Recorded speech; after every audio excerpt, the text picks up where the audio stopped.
Good afternoon, friends. Welcome to the CEC Gurukul lecture. In this lecture today, we'll be discussing about marginal costing and break-even analysis. Friends, marginal costing is a very important topic of the cost accounting. It is widely being used in the business situations for decision making. Basically, you must have studied in economics also. When we talk of marginal cost, the immediate picture that emerges in our mind is that whenever we change the production, what is the change in the cost? That is, if you produce n units and you produce n minus 1 units, the difference of the two is called marginal cost. And if you recollect many times while discussing different topics of the cost accounting, we have discussed the relevance of fixed cost and the variable cost in the decision making. This whole marginal costing concept is based on the difference of the fixed cost and the variable cost. And as all of us know by now, that fixed cost is that cost which does not change with the change in the level of output up to a period of time and up to a production capacity, because no cost is fixed forever. It is up to a period of time or up to a level of production. And variable cost are those costs which changes with the change in the level of output. As you produce more, the cost will be more. As you produce less, the cost will be less. So on this difference of the fixed cost and the variable cost, that is segregating fixed cost and the variable cost, we develop the marginal costing system. An importer approaches you or you get an export quotation inquiry that the person wants to purchase the pen of 1 lakh pen per month at a price of 6 rupees 50 paisa per unit. Now immediately a question will come in our mind, why should we sell below the total cost?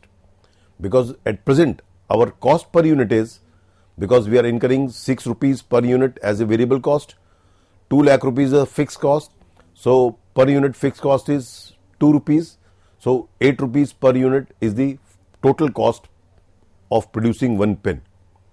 Presumably if you start producing 2 lakh pen, so then the cost will be 6 rupees variable cost and 2 lakh fixed cost will be divided amongst the 2 lakh pens which you will be selling, that is 1 rupee per unit. So the total cost will be 7 rupees per unit. So as a layman, my immediate answer will be that we should not accept this export order because it is below the total cost. That is, our total cost will be 7 lakh in future even if we accept this order, right?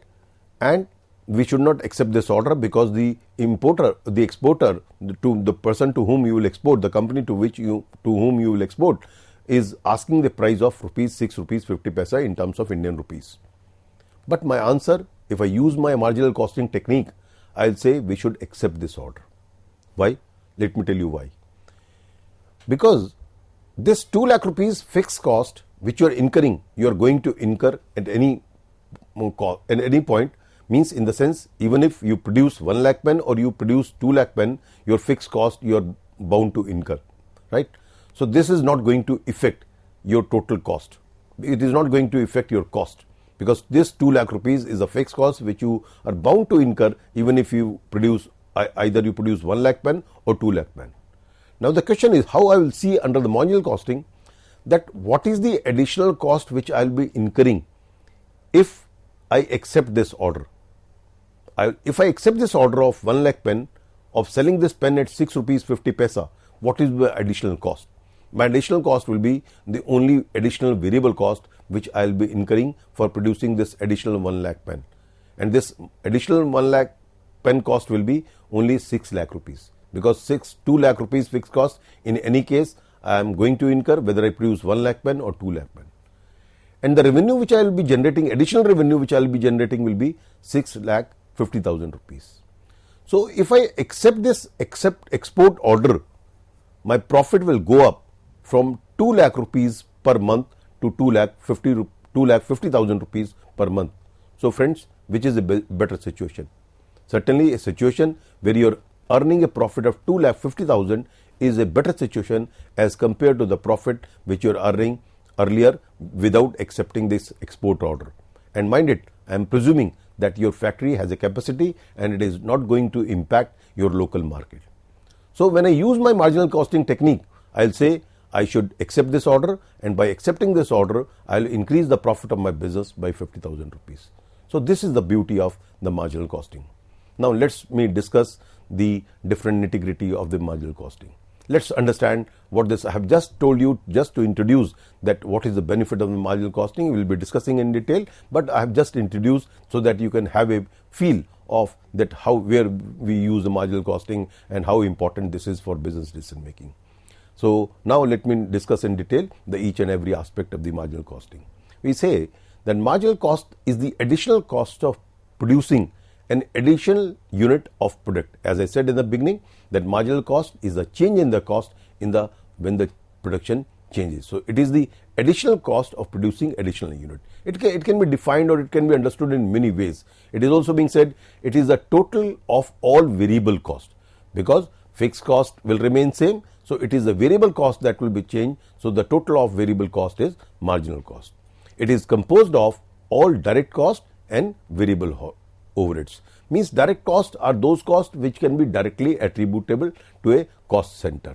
So these are only in form of by and large in form of variable cost. So these variable cost and variable overheads are the marginal cost. It is the cost of one unit of product which would be avoided if that unit were not produced. As I said, that cost of n units minus cost of n minus 1 units is the basically marginal cost. So an important point is that marginal cost per unit remain unchanged irrespective of the level of activity. Friends, there are two types of cost. One is called fixed cost, other is called the variable cost. Sorry, fixed cost I have already explained. Variable cost, I said that it is a change in the cost. So when you produce one more unit, right, so additional cost that will be incurred will be in form of marginal cost only, right. So the per unit variable cost will remain unchanged, but the total variable cost will change. So you please differentiate between per unit cost and the total variable cost. Total variable cost will keep on changing as you produce more or you produce less, but per unit variable cost will remain constant. So it is one of the important technique of product costing and income determination. So marginal costing is the ascertainment. This is very important. Marginal costing is the ascertainment of marginal cost and the effect on profit of change in volume or type of output by differentiating between fixed cost and variable cost. So as I said in the beginning of this lecture, that this basic technique of marginal costing is differentiating the cost between fixed and variable. So on the basis of this differentiation, we develop the marginal costing system.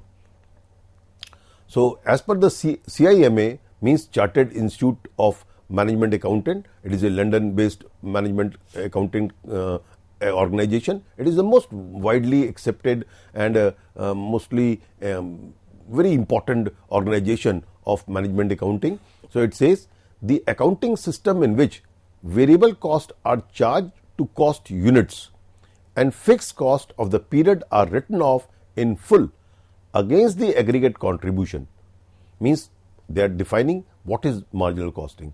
It says marginal costing are the variable cost are charged to cost units, means the variable cost are charged to cost units and fixed cost are shown as a period cost. It is the period means say for example if you are making a annual accounting, so the whole of the fixed cost will be charged in that period. So whatever the level of production will be, it is charged to that period. And as far as the variable cost is concerned, the variable cost will be charged to the units produced that is being. So its special value is in decision making, means the importance of the marginal costing is in the decision making. As I said that if you get an export order, the example which I gave of the export order, so it shows in the decision making. And any businessman, if you ask any businessman, will say that why should we accept this export order below the total cost? Our total cost of producing 2 lakh pen will be 7 rupees. But as we have seen scientifically with the help of marginal costing, by accepting the order even below the total cost will increase the profits of the company by 50,000 rupees, the example which I took. So now let me talk of the characteristics of marginal costing, right? So in marginal costing, all costs are classified into fixed and variable. Semi-variable costs are also segregated into fixed and variable. Fixed and variable we have already understood. Semi-variable costs are those costs which are partly fixed, partly variable. Like say for example, if you install electricity meter in your factory of say 50 kilowatt or 100 kilowatt. So when the company install a meter, it charges certain minimum amount even if you use electricity or you don't use electricity or power, right? Say 5,000 rupees is the minimum charge for 50 kilowatt of meter, 50 kilowatt meter, right? So this is fixed component. And as you use more and more electricity, you use more and more power, the electricity will keep on increasing. So it is in form of a semi-variable cost. So when you incur any semi-variable cost, it is again being segregated that what is the component of fixed component and what is the component of variable component. So in marginal costing, all costs are classified into fixed and variable. Only marginal costs are charged to the product produced during the period. This point was also being discussed, that only the marginal cost is being charged to the product. As far as the fixed costs are concerned, they are treated as a period cost and are charged to the costing profit and loss account for the period in which they are incurred. So all fixed costs are directly shown to the costing profit and loss account as a period cost. And the work in progress and finished goods, WIP means work in progress, FG means finished goods. The work in progress and finished goods are valued at marginal cost only.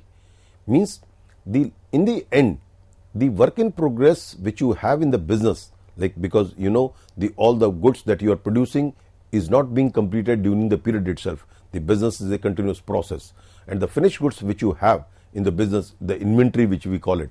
So this inventory will be shown only at marginal cost. That is only at a variable cost only. So in marginal costing, prices are based on marginal cost plus contribution, right? So the sale price means the sales price is based on your marginal cost and contribution. I'll be explaining in the course to come this concept of contribution. Now let me discuss the difference between absorption costing and marginal costing. Friends, there are two types of costing system. One is called marginal costing, which we have been discussing, and other is called absorption costing. Absorption costing is also being known as full costing system. So what is the difference between the two? When we will discuss this difference, you will able to understand what this absorption costing is, right? So partly in marginal costing you have already understood. So the difference is that how you treat the fixed cost and the variable cost. So that is, under the two systems you treat fixed cost and variable cost differently. In marginal costing, only variable costs are charged to the product. Time and again I have told you this point, that the fixed cost is treated as a period cost. It is being directly charged to the costing profit and loss account, right? So only the variable cost is being charged as a product cost in the marginal costing. On the other hand, in absorption costing, both fixed cost as well as the variable cost are charged to the product. That is, the work in progress, the inventory is being valued on the basis of total cost, fixed as well as the variable, and the product is also being charged as the full cost basis. Valuation of stock. In marginal costing, the stock of work in progress, WIP means work in progress, the stock of work in progress and finished goods are valued at marginal cost only, that is the variable cost only, right? On the other hand, in absorption costing, the stock are valued at total cost, which includes both fixed and variable cost, right? So this is the basic difference between the marginal costing and the absorption costing, that in the absorption costing, the inventory is being valued on the basis of full cost, fixed as well as variable. On the other hand, in marginal costing, the inventory is being valued only at marginal cost. Marginal cost means the change in the cost due to change in the production. When you produce one more unit, when I say unit, it is not necessarily only one unit. It may be say 100 unit, 1000 unit, 10,000 units. So you take 10,000 unit as one unit. That each additional lot of 10,000 pens which you will be producing, what is the additional cost? So this 10,000 pen is being treated as a 1 unit. So what is the additional cost of producing additional 10,000 pen? That will be your marginal cost. So this marginal cost is basically the work in progress, and fixed costs are valued on marginal cost only.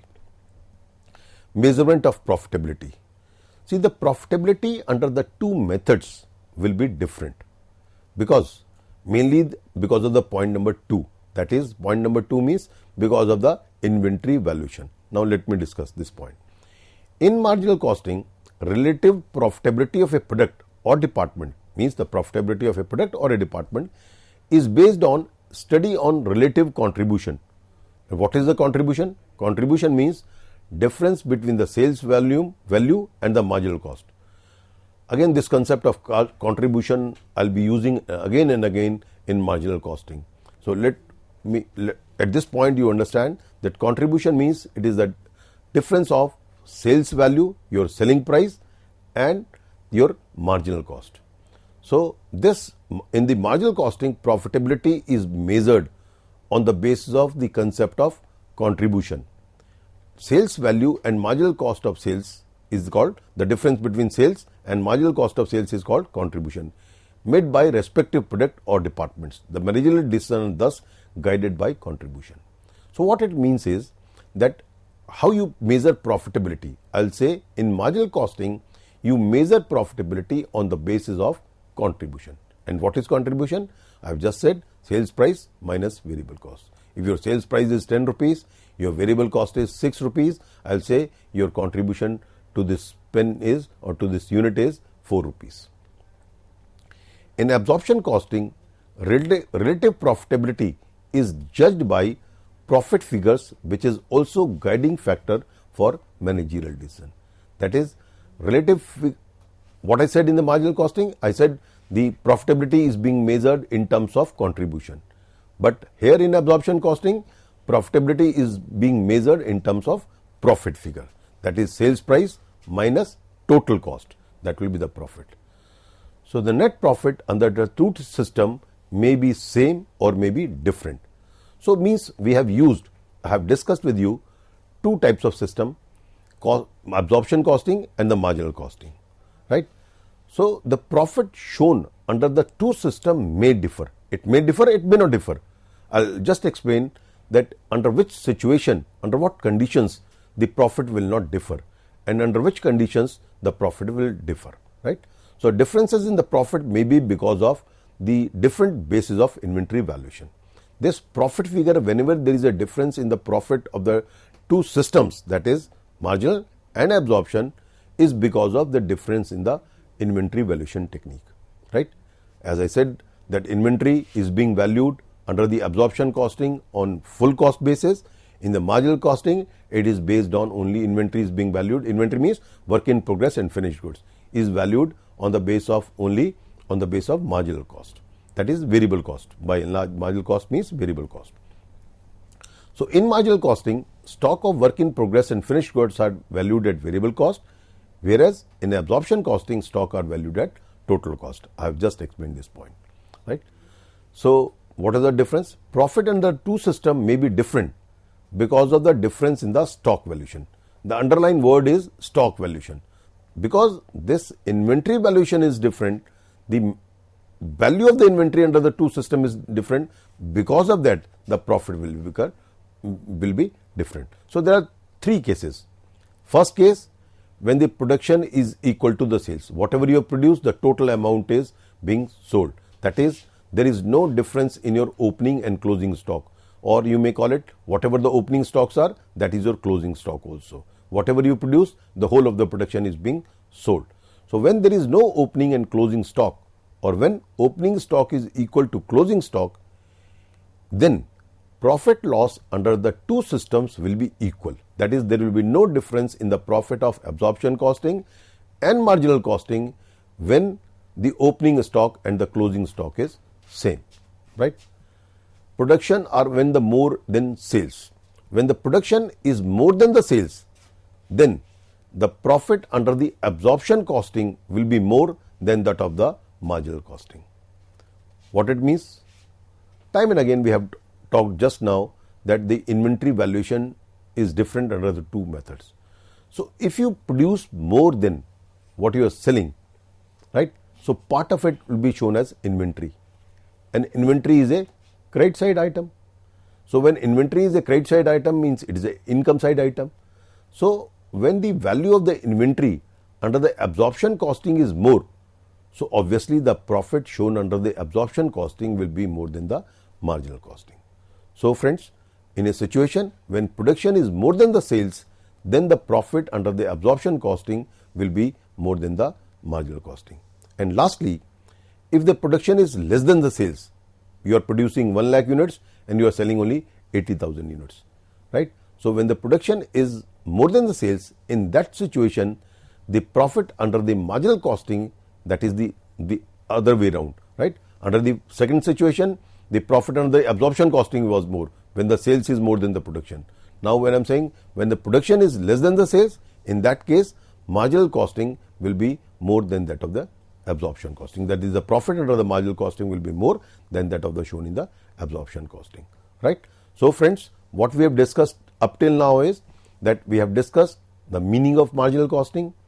I mean, just by taking an example, I have explained you the importance of marginal costing, where the marginal costing is being used. I have taken only one example, right? So in the course of discussion, we will be taking many more examples in our next lectures, right? So under which situation the marginal costing is being used, what are the characteristics of the marginal costing, right? How it is different from the absorption costing, and when under which situations the profit or the loss of the two systems, that is the marginal costing and the absorption costing, differs. That this part we have discussed in this part of this lecture. Thank you very much.